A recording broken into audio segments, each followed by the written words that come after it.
So I think a few cons to being a psych NP are that for me, it's really difficult to take a lunch. My appointments are back to back to back. And I think that's for kind of all practitioners in healthcare. But I think the only time I really get a lunch is when I have a no-show. So that kind of sucks.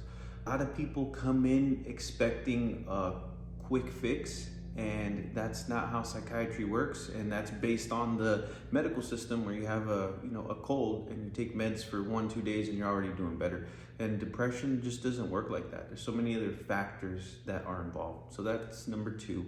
So I guess that kind of leads into number 3, that patients kind of have a chronic condition that is, going in cycles, and definitely some ups and downs, and you're kind of there with them all the time. Our appointments are minimum 20 minutes to an hour, and we talk about so much more than the meds. And I feel like when you go see your family practice or PCP, it's just like, okay, you have this, all right, let's do this, it should be fixed. So it's really just very transactional, and this job is not transactional.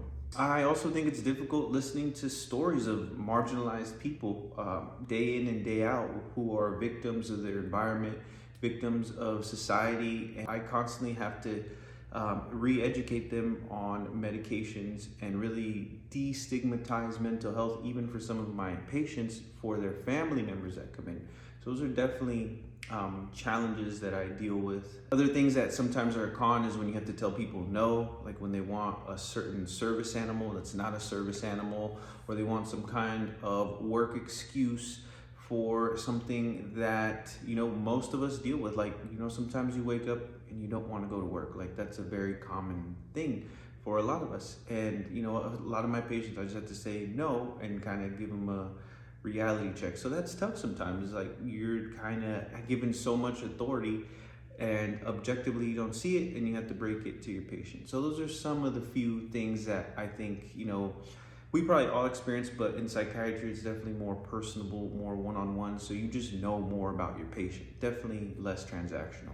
And then as far as the pros, those are easy. You get sued less, you get paid more. For me, it's something that I'm fascinated about. That's a field that's growing, and the mental health treatment, stigmas, protocols are improving every year. So that's where I'm coming from. Thank you for watching, and I'll see you on the next one.